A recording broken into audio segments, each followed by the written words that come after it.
Y la lección de hoy. Dentro de la profecía de Isaías hay un gran debate, y ese debate se centra en una pregunta.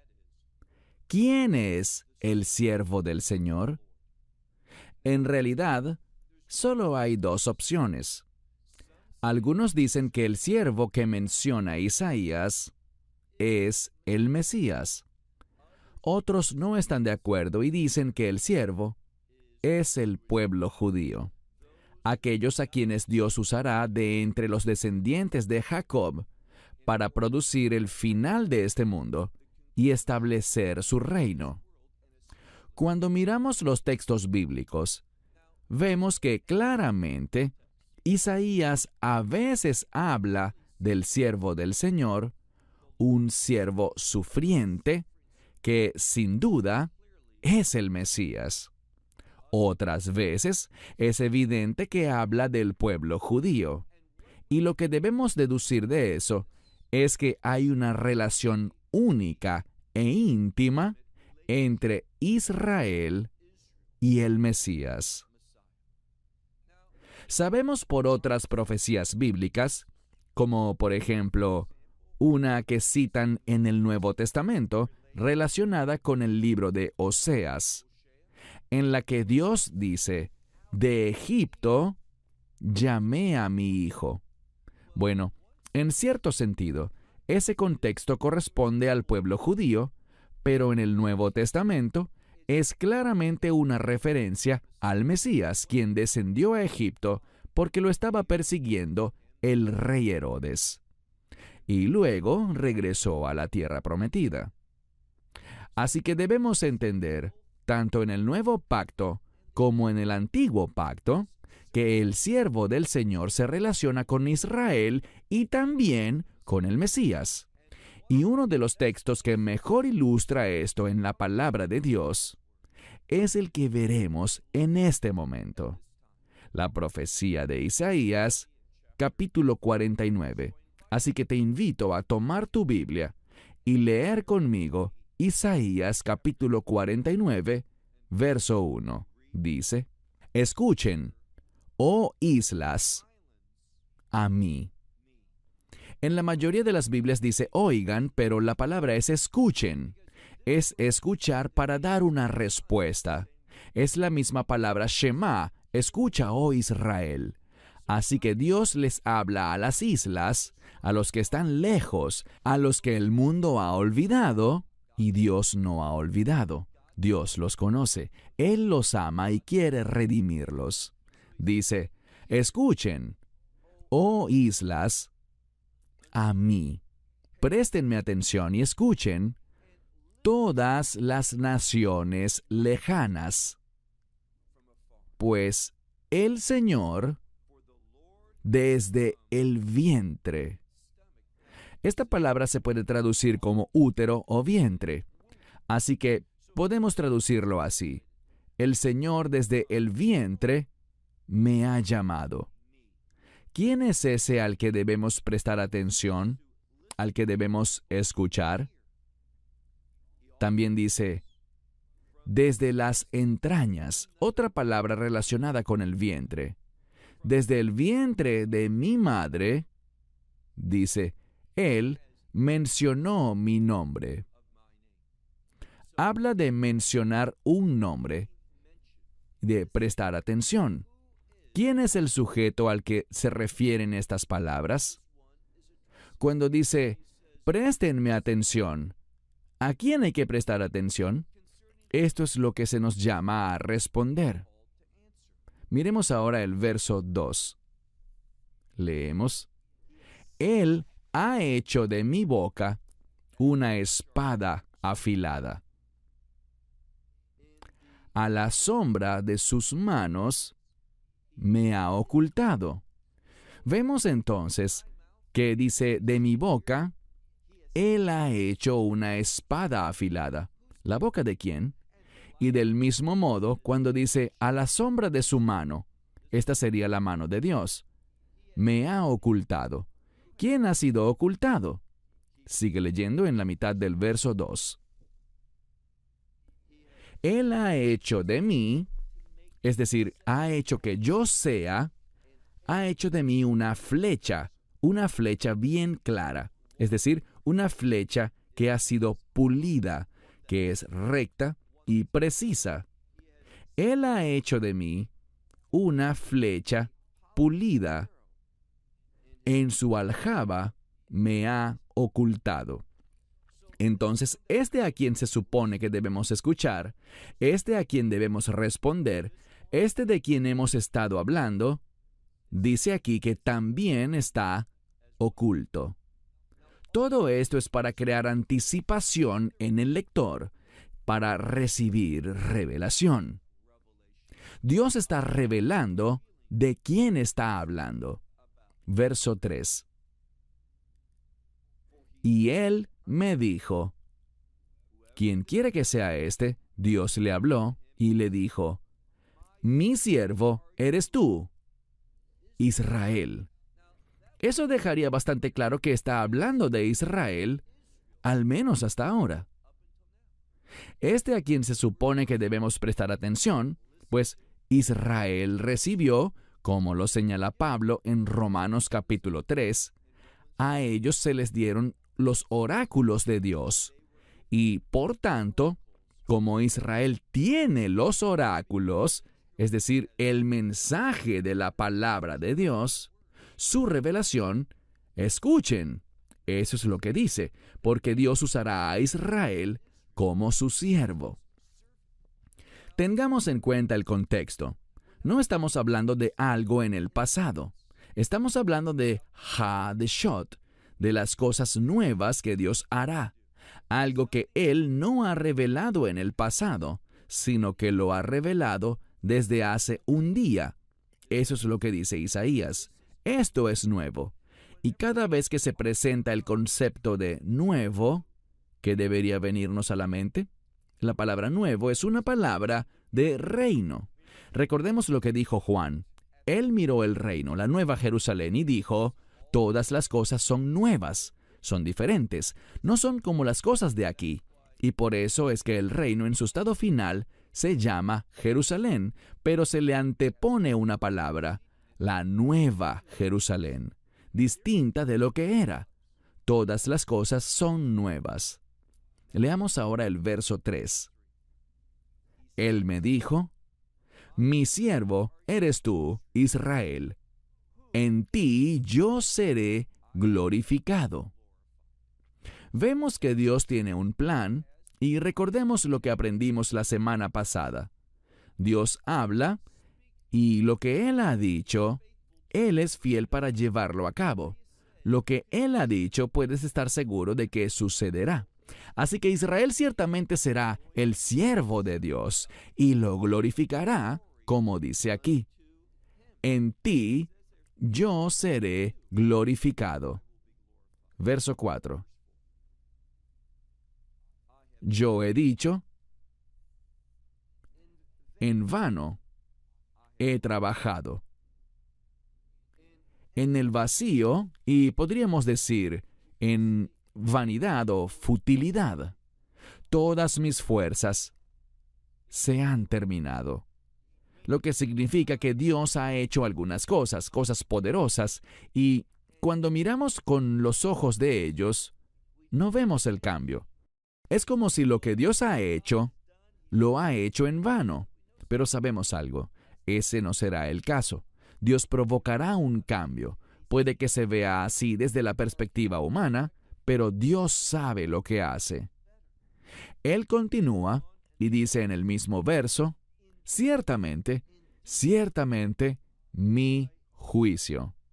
Respecto a esta frase, no sé por qué, pero en algunas Biblias esta palabra cuya raíz es mishpat, juicio, mishpati, mi juicio, la traducen como recompensa.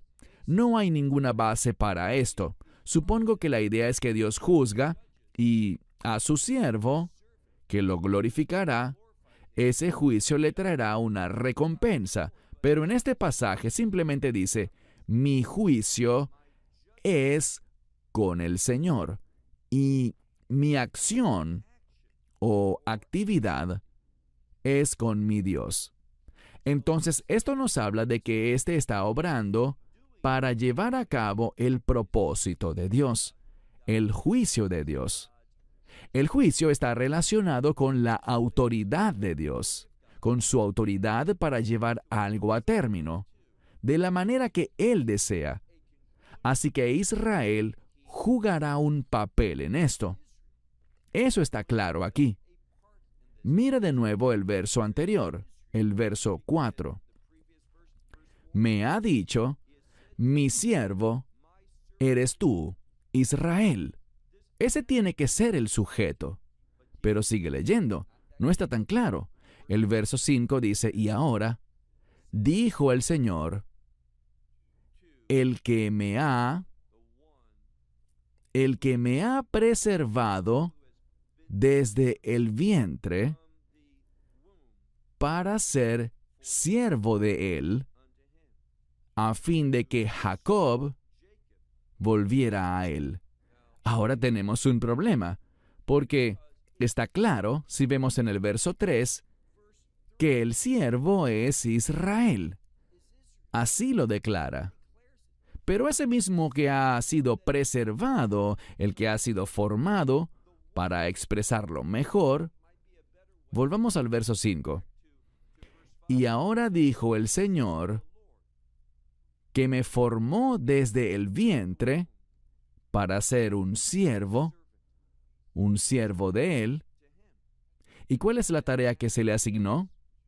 Hacer que Jacob vuelva a Él. Jacob es Israel, es lo que aprendimos la semana pasada. Y si Israel es el siervo, ¿cómo puede el siervo hacerse volver a sí mismo?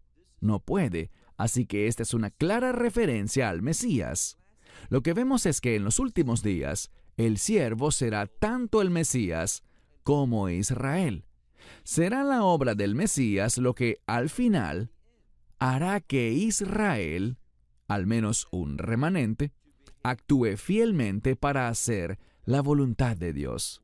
Leamos una vez más el verso 5. Y ahora, dijo el Señor, que me formó desde el vientre para servirle, para ser su siervo, para hacer que Jacob vuelva a él, e Israel se reúna con él. Y luego dice, he sido glorificado a los ojos del Señor, y mi Dios es mi fortaleza. Entonces, ¿quién es este? Bueno, no está claro. Ahora parece ser claramente una profecía mesiánica que tiene que ver con la obra del Mesías en Israel. Pero vimos antes que era claramente Israel. La gente encuentra aquí una tensión, un conflicto, pero no debemos verlo así. Simplemente está diciendo que, así como Dios ha elegido soberanamente a Israel, Dios también ha llamado a su Hijo, el Mesías, para que obre. Y esta es la clave. Al final tienen una tarea mutua. ¿Cuál es? Actuar de una manera que se relacione con el reino de Dios y la glorificación de Dios. Tanto Israel como el Mesías tienen que ver con ese propósito. Verso 6. Y él dijo, es demasiado ligero, demasiado fácil, demasiado insignificante que tú seas para mí un siervo, que tú seas por mí o para mí un siervo. ¿Y cuál era el propósito de ese siervo? Establecer mis tribus o las tribus de Jacob, y a los preservados de Israel restaurar. Como dije, está claro que el que hace la obra, el siervo, es alguien que ministra, bendice, restaura, tiene un efecto sobre Israel. Israel no ejerce un efecto sobre sí mismo, eso no podría ser. Tiene que ser el Mesías. Verso 6. Es una hermosa palabra. Leamos de nuevo lo que dice. Él dijo, es muy poca cosa, es demasiado insignificante que tú seas para mí un siervo. Y la implicación es que no solo es para levantar las tribus de Jacob y preservar a los que he preservado en Israel. Esto no sería suficiente. ¿Por qué? Porque el mensaje para Israel es que sean una bendición para las naciones. Recordemos el pacto abrahámico. Entonces, si Israel, a quien Dios creó con el propósito de bendecir a las naciones, si las naciones quedan excluidas e Israel es la única en el reino, el propósito original de Dios no sucedería. Así que deben incluirse las naciones. Y por eso dice aquí, y te pondré, literalmente te he puesto, como una luz para las naciones, y para ser mi salvación hasta los confines de la tierra. Vemos que hay una duplicación. Será el Mesías quien ejerza un efecto, quien haga esa obra que impactará a Israel y también a las naciones, pero es la restauración de Israel, el hecho de que Israel haga la obra de Dios, lo que será esa luz para las naciones, no el Mesías. Y así ha sido el deseo de Dios desde el principio. Leamos ahora el verso 7. Así dijo el Señor, el Redentor de Israel. Este es claramente el Mesías. Así dijo el Señor, el Redentor de Israel, su Santo. ¿Y qué sabemos sobre el Mesías, sobre este Santo? Se nos dice que, aunque Dios mira a su Hijo y le dice, tú eres santo, es decir, has sido apartado con un propósito, eres el Redentor, noten que dice que es despreciado por los hombres y aborrecido por las naciones. Entonces, los que son de las naciones, inicialmente, no responderán. Hombres y naciones lo rechazarán, pero, al final, será un siervo para los gobernantes, es decir, él ejercerá un impacto en ellos, y los reyes verán y se levantarán, y los príncipes, es decir, también los príncipes. ¿Y qué harán esos príncipes, esos reyes y gobernantes? Se postrarán a causa del Señor. Este es un término de adoración. Y reconocerán que Él es fiel. ¿Quién es fiel? El Santo de Israel. Dice, el Santo de Israel te ha elegido. En este caso, el Santo es el Mesías. Él es elegido para estar de acuerdo con Dios, su Padre, para llevar a cabo los propósitos de Dios, el plan de Dios de bendecir a las naciones al usar a Israel. Esto tiene que hacerse. ¿Cuál es el sentido práctico de esto? Bueno, Dios dice, como lo vemos en el libro de Romanos, Romanos capítulo 11, le he dado mi llamado a Israel, y mi llamado y mis dones son irrevocables. No los retirará.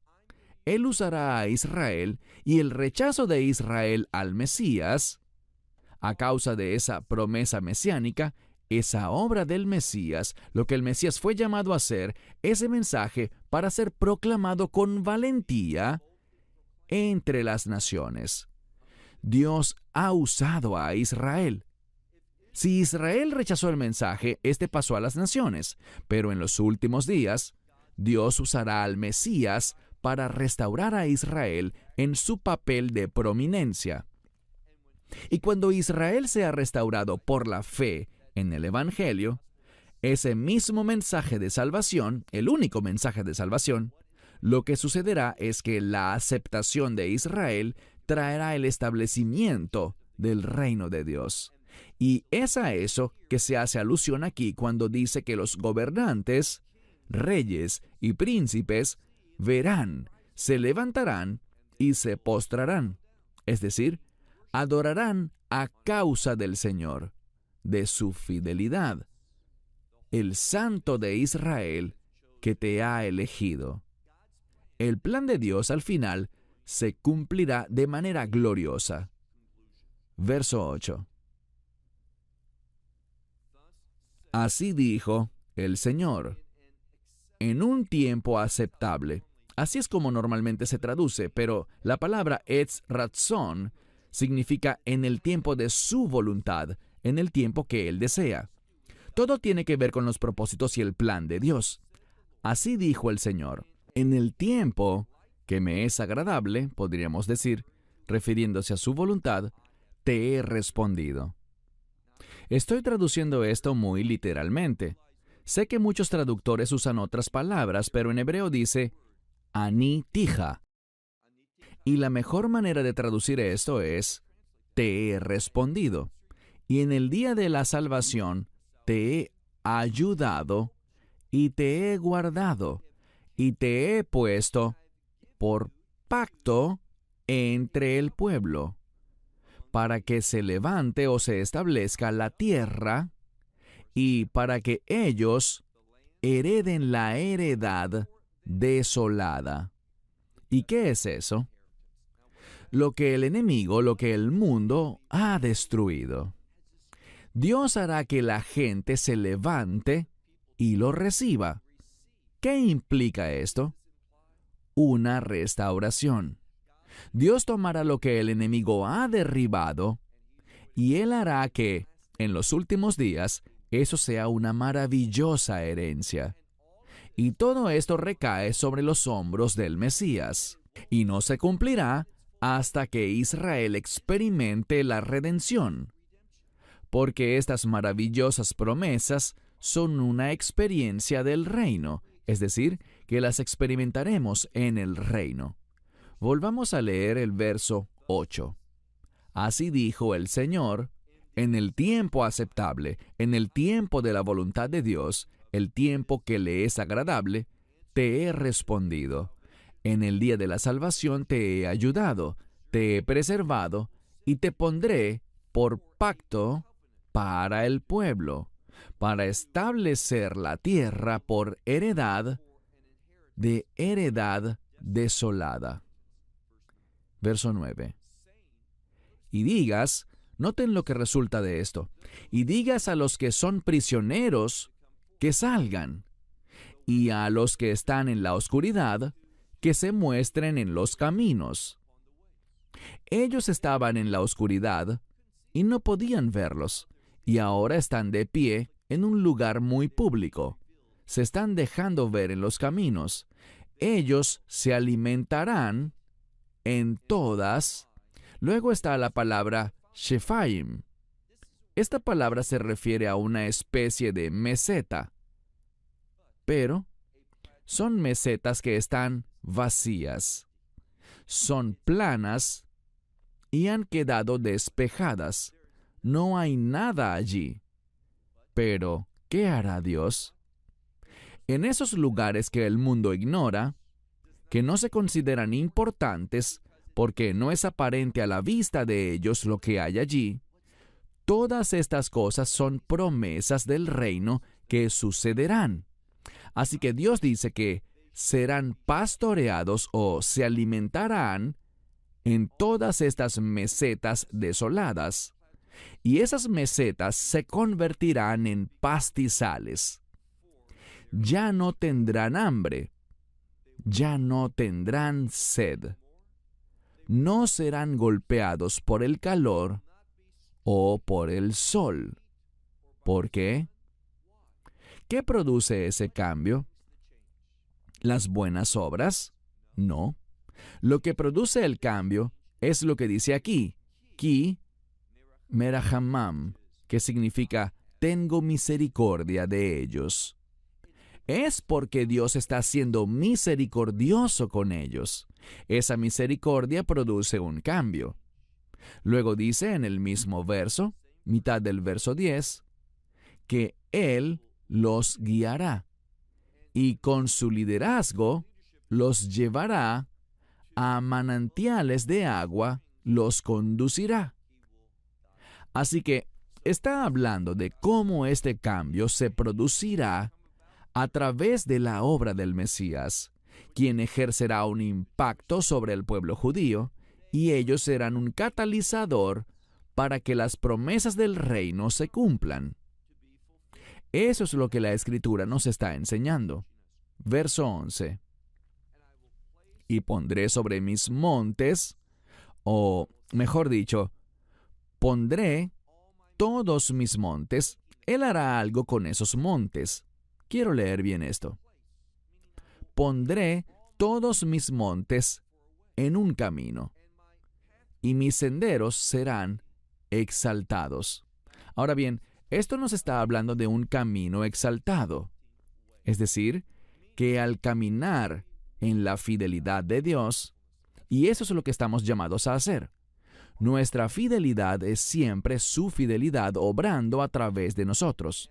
Y al hacer eso, estamos en algo que menciona la Escritura. Pablo habla de ello. Es un llamado ascendente, un sendero exaltado. Eso es lo que deberíamos esperar. Verso 12. He aquí estos desde lejos vendrán. He aquí esos desde el norte y desde el oeste. Luego dice, estos desde la tierra de Sevene. A menudo, la palabra Sevene se asocia a China en hebreo moderno, y simplemente significa un pueblo lejano. En este pasaje, estamos hablando de pueblos que quizás el mundo no tenía en cuenta. Aquellos que vivían en los sitios donde ocurrió la mayoría de los eventos bíblicos en el Medio Oriente no estaban pensando en aquellos lugares. Verso 13. Debido a todos estos cambios, habrá una respuesta del pueblo. Noten lo que dice. Griten, oh cielos, regocíjate, oh tierra, prorrumpan en canto, oh montes. Cuando uno oye los cielos y la tierra, ¿qué nos viene a la mente? La respuesta es la creación del Génesis. Y este es uno de los numerosos pasajes de las Escrituras en los que Dios habla de la creación con respecto al reino de Dios. Lo que los rabinos dicen sobre esto es que hay una primera creación, el mundo en el que vivimos, y vendrá una segunda creación, y esa nueva creación es el establecimiento del reino de Dios. Leamos otra vez el verso 13. Dice, griten, y es un grito de júbilo. Oh cielos, regocíjate, oh tierra. Montes, prorrumpan en canto. ¿Por qué? Bueno, lo último que leeremos ya para concluir es la parte final del verso 13. Ki niham Hashem amo. ¿Por qué es importante esto? Es importante porque vemos aquí la palabra niham. Y esa palabra niham es muy significativa. Eso lo vemos en el Nuevo Testamento. Si te hablo de un lugar llamado Capernaum, ¿qué sabes de eso? Cuando el Mesías comenzó a servir, al comenzar su obra, él se fue de la parte alta de Galilea, salió de Nazaret, donde había residido durante la mayor parte de su vida, y descendió a un lugar llamado Capernaum. Tú dirás, ¿y cuál es la conexión? Bueno, Capernaum viene de las palabras Kafar Nahum, que se deriva de esta misma palabra. He comentado sobre esta palabra en otras lecciones. La palabra Nahum aquí aparece como Niham. Es la misma raíz con una construcción gramatical diferente. Y habla de consuelo. Es lo que uno hace con el fin de traer consuelo a otro. Ahora bien, Dios no desea ejercer su juicio. Él no se deleita ni disfruta en la ira. Pero Él es santo, y en el tiempo correcto, y Él sabe cuándo será ese momento, derramará su venganza, su ira, su juicio sobre el mundo. Y lo que vemos aquí es que el Mesías, a través de su obra, traerá consuelo a su Padre. Para aquellos que reciban esa obra en el Mesías, ya no hay necesidad de juicio. Esta palabra, Nahamá, Nahum, de donde obtenemos el término Capernaum, habla de algo que trae consuelo a Dios, por lo cual ya no será necesario, ya no tendrá que juzgar, sino que en lugar de juzgar con su ira, extenderá gracia, misericordia y amor. Y estos propósitos que tuvo desde el principio se cumplirán. Esas cosas con las que quería bendecirnos, esas promesas, son ahora una posibilidad. Leamos otra vez el verso completo. Griten, oh cielos, regocíjate, oh tierra, prorrumpan en canto, oh montes, porque el Señor ha consolado a su pueblo, y a los afligidos les ha dado misericordia. Él ha proporcionado misericordia. Así que vemos consuelo y misericordia. Vemos que estas cosas trabajan juntas para dar cumplimiento a los propósitos de Dios. Esto no fue por accidente. De hecho, si conoces la historia que se encuentra en el libro de Isaías, lo estudiamos cuando vimos el final del capítulo 8 y el comienzo del capítulo 9 de la profecía de Isaías. Allí habla de un lugar específico cerca del mar. ¿Qué mar? El mar de Galilea. Cerca de ese mar vemos algo. Se trata de un lugar profético en la tierra de Neftalí, esa heredad, y la tierra de Zabulón, esa otra heredad, donde ambas se encuentran junto al mar de Galilea. ¿Qué sucede allí? Es allí donde la luz brillará. Esa luz que Israel debe recibir y compartir entre las naciones.